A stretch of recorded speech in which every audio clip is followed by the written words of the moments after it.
Good morning. Chan. Okay, morning walk naman tayo guys. Last morning day natin dito sa Dinagat Islands, and babalik na tayo sa Siargao. Okay, so baba ulit tayo sa market. Maghanap tayo ng e-trike para pumunta sa Caso. Yan. Kala ko, mabilis kasi dumilim dito, tas ang aga naman lumiwanag. Ano pa lang, 6:30. Ayan, liwanag na. Yan yung view dito. Diba? That shows mataas talaga yung place pataas, kaya kita mo yung dagat.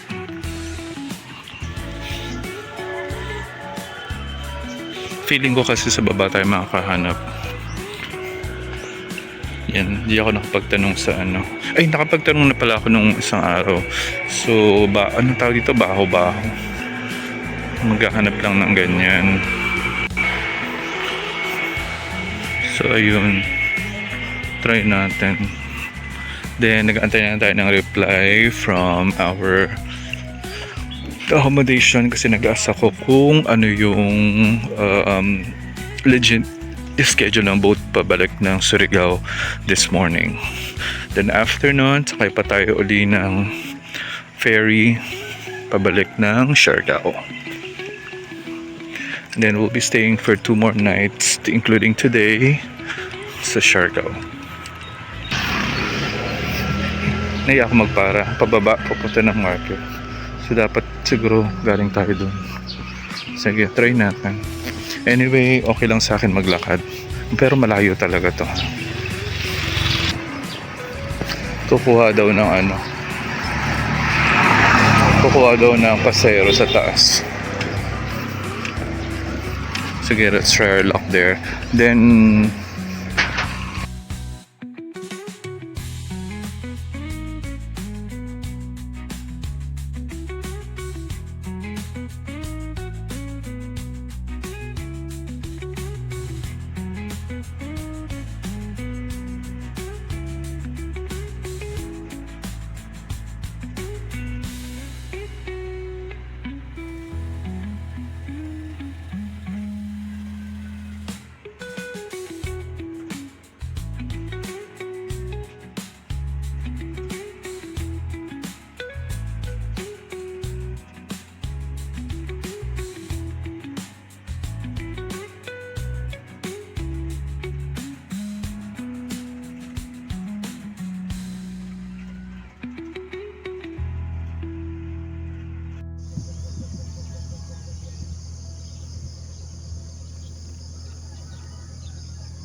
hindi kayo makakapasok hanggang dito lang sa may gate. According doon sa guardia or sa nagbabantay kay sir is close siya kasi nga parang nag-a-apply pa lang sila ng permit para maging tourist spot itong Caso.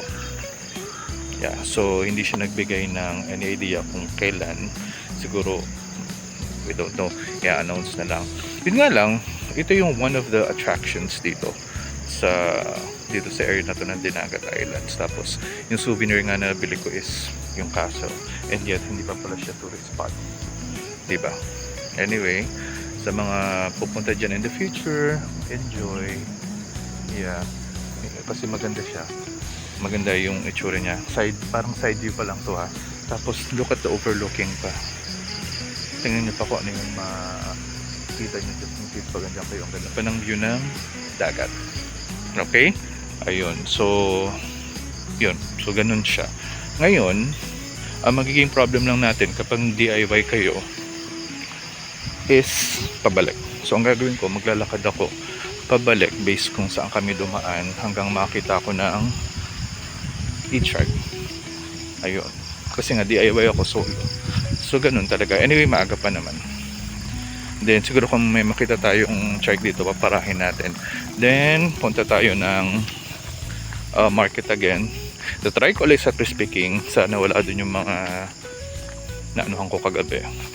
Breakfast tayo, then iti-take natin yung 10 a.m. na boat pabalik ng Surigao. Okay, thank you, that will be all. Di ba pala tayo tapos guys? While walking pababa siya, yan yung view natin.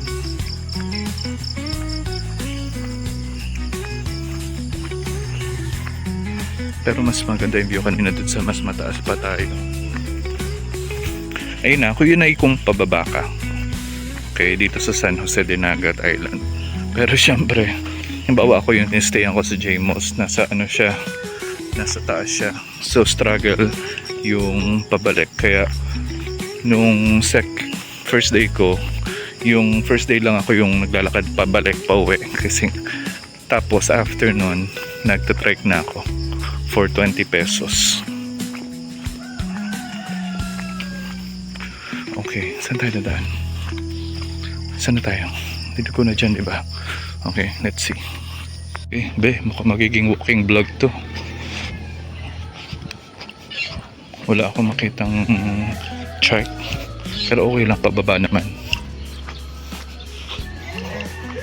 Tingnan nyo na lang kung ano yung makikita nyo rito. Yan, ito ang vibe early in the morning dito sa San Jose de Nagat at 6:56.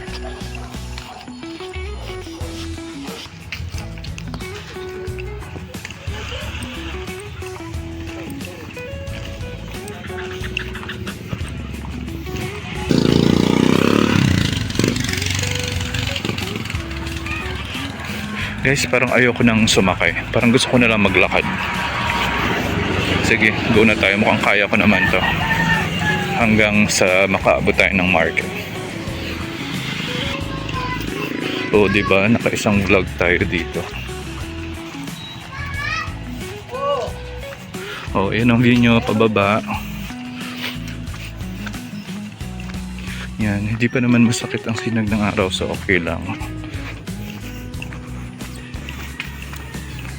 Ayun, province sa province, ang dami ding mga bahay, pero for sure dito yan sa ano, mga malapit sa road.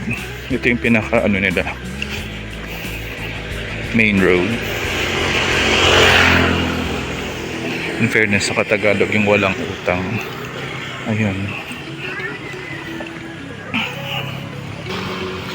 yan, naglalabasan na yung mga ano, bao-bao.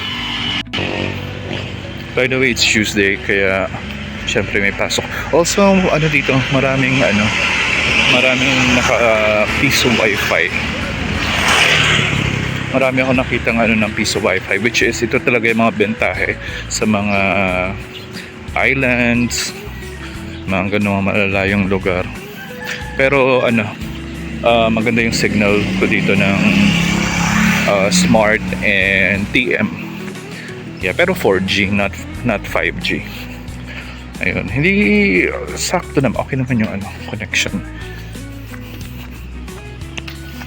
Eh, diba dun sa pinanggalingan natin sa may Caso, meron dong anong tawag dito? Yung para sa signal.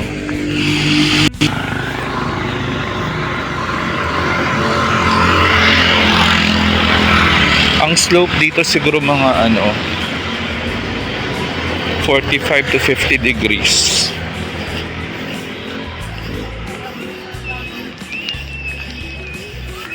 Pang cardio to, paakyat. Okay, mag-check lang ako ng map. Makakat ng video. Check tayo ng map, baka mamaya makarating na tayo sa ibang lugar.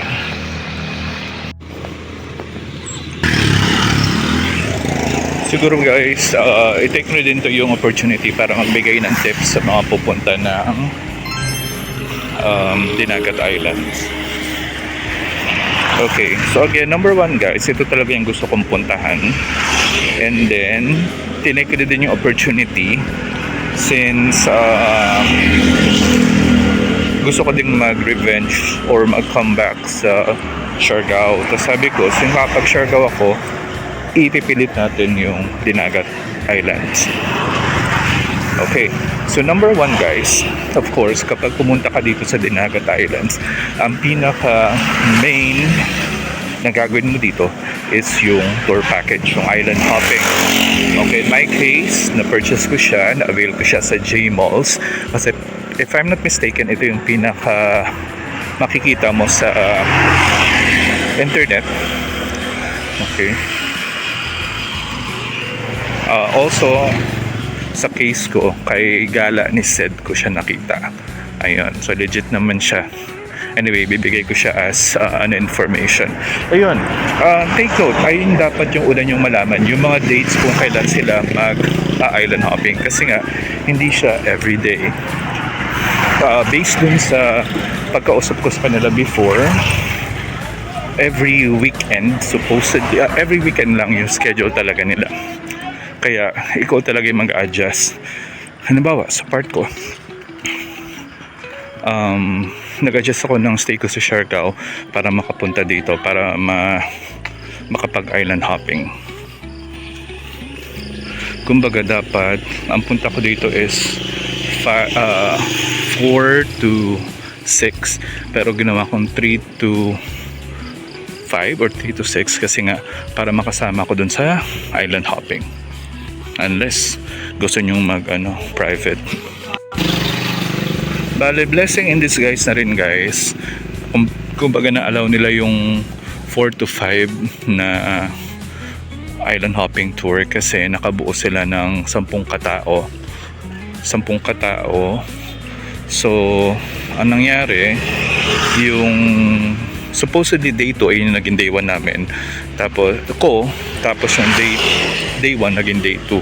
Kumbaga yung mga nakasama namin nung day 1, that's their day 2. Tapos 10 na lang kaming natira kahapon for day 2 na schedule.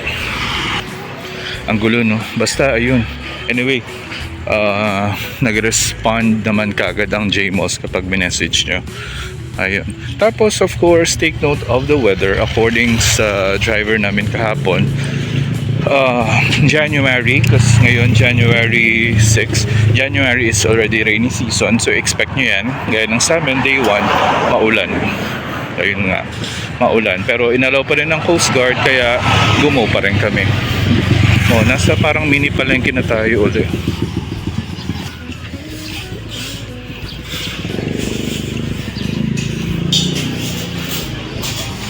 Ito maraming fried chicken.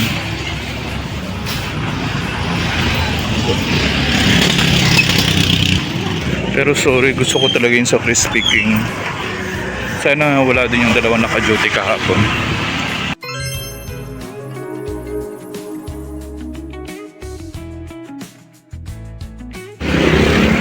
Yan, medyo maraming tao dito, maraming estudyante.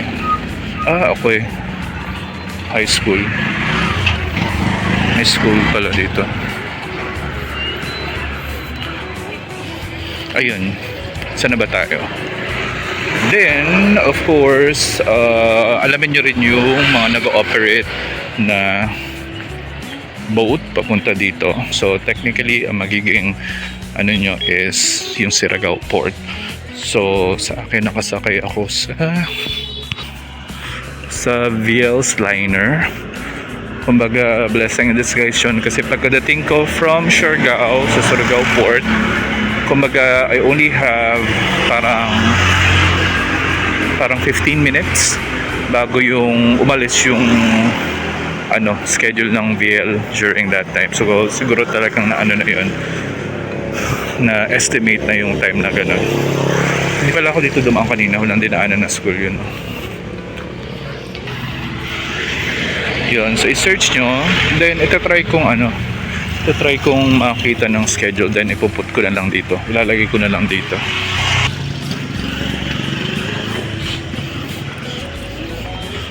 Diba? Ganda. Napasukan ng mga bata. Yung isa dyan, 2 araw ng absent. Okay, so ayun. Bale, ang travel time, bale pala yung yung sa VL's liner, nandoon siya sa Boulevard, Surigao Port Boulevard. Basta ayun, hindi na ako naghanap kasi nga diretso ako sumakay. Kumbaga katabing-katabi lang ng pinagdaungan ng ferry namin from Siargao, yung BL's Diner. Then it will take you, gano'n ba katagal? More than an hour. Siguro max na 1.5 hours from Surigao Port to the dagat. By the way guys, ang sasakyan nyo is yung papunta ng San Jose. Okay, San Jose, not just Dinagat. Kasi ang J-Malls ay located dito sa San Jose. Tapos nung nagtanong ako dun sa Vios, yung bibili na ako ng ticket, parang hindi sila helpful. Kumbaga dapat pagpunta ka doon, dapat alam mo na. Kumbaga yung bumili ako ng ticket, hindi sila helpful para sabihin, saan ka ba pupunta? Hindi, ganun ang sinabi lang. San Jose to? Iba yung Dinagat, ganun lang. Kaya medyo na-visit din ako dun sa umano ng ticket. Ayan. So San Jose, San Jose. Then, please take note, sarado yung pinaka main port, San Jose Port. So, based on sa video ni Gala ni Seth, from the port, nilakad niya lang pupunta dun sa tinuluyan niya. So, ang open ngayon is yung annex, which is mas malayo siya. Pero, ayun, marami namang ganito. Marami namang ganyan. Right, at saka yung ay habal-habal. Tapos saglit lang din yung biyahe. Siguro mga 10 to 15 minutes lang. Okay, mas magandang meron na kayong cash pagpunta nyo dito. Mag-withdraw na kayo kung saan kayo galing. Bali 3 lang ang nakita kong bank or ATM dito sa San Jose.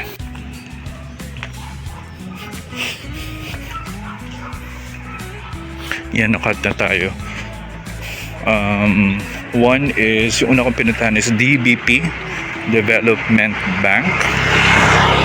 Okay, in which, yung pagpunta ko doon, walang machine, walang ATM machine. As in, parang na-pull out, I don't know, or sira. Tapos yung sunod, Land Bank, which is malapit lang sa J-Malls. DBP tsaka yung Land Bank malapit lang sa J-Malls. Nakasata ng boses ko na patingin yung bata. Land Bank naman, hindi ako nakapag-withdraw. Invalid transaction. Tapos third, accidentally nakita ko yung video sa may public market. Yung road bago yung pinaka last one. Ayun, hindi rin ako nakapag-withdraw. Okay, I think that's because of my ATM card. Dahil luma na. So, ang ginawa na lang natin is nag-cash out na lang tayo. Nagpa-cash out na lang tayo. So, nagpa-cash out ako ng 3,000 pesos. Marami naman yan. Marami dito. GCash. Cash out. Then, 3,000. Then, 60 pesos ang bayad. Okay. Bali, ang sinunod kong daanan is yung sinuggest ni Google Maps. Okay. Kaya, yan ang makikita. Uy, ang ganda ng view. Oh, look at the view. Sa baba.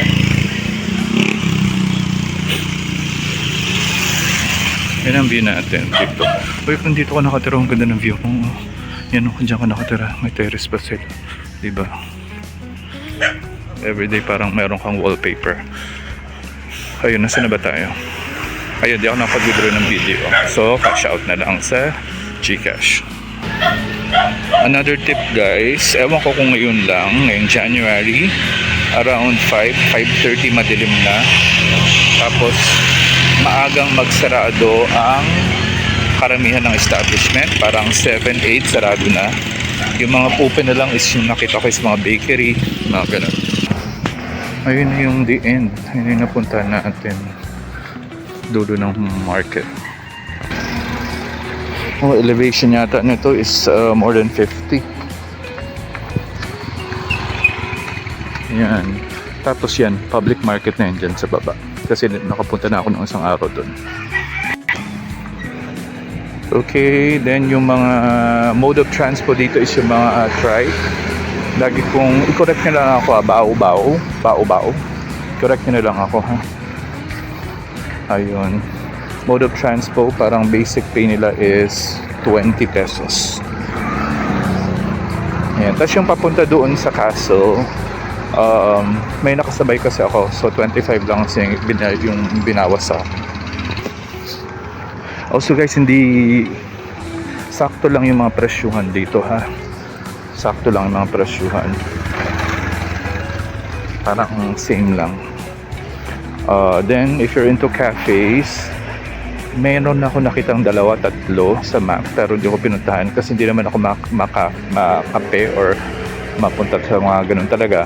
Ang mga nakita ko lang yung mga maliliit na parang titinda ng milk tea. Then yung Big Brew dun dito sa market. Alam best na ako bumili. Kaya lang super tamis ng timpla nila. Grabe.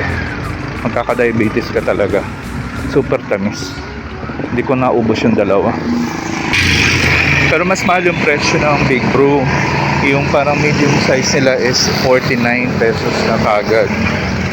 Ayun, mas mahal siya. Tapos meron siyang may tinda din silang burger. Okay, ito na tayo sa public market. Nakapunta na ako dito. Ayan. Tingin tayo sa Crispy King. Kapag wala dito yung 2 impacta, kakain ako. Sorry sa word kasi na-visit ako dun sa naka-duty yung 2 dito kagabi. Impacto na nga ako, tapos impacta pa sila. Okay, nakita ko yung impacta ng babae. So, dili na. Uy, gusto ko yun.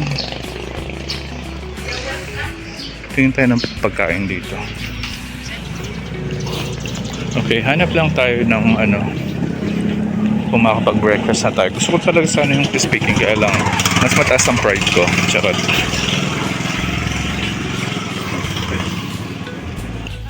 I-video lang natin dito. Ito yung mga street foods.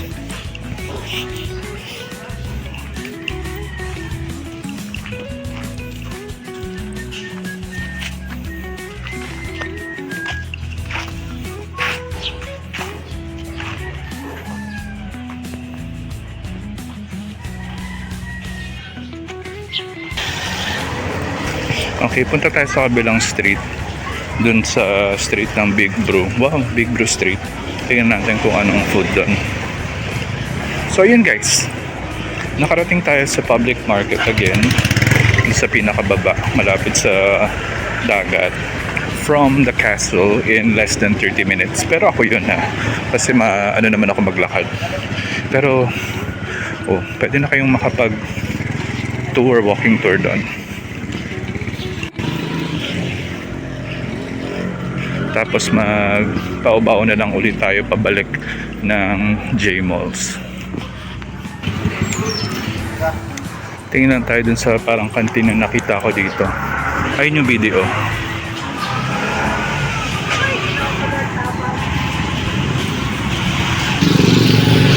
Okay, wala pa. Yan, nahulog. Wala pa, di pa. Ito pa lang. Parang gusto ko yung omelette dun sa kabila. Balik na tayo doon, breakfast, tapos bibili ako ng tinapay. Then balik na tayo ng J-Malls. Rest tayo ng mga 1 hour, then punta na tayo ng port ng 9 AM. So once again, thank you very much guys for watching.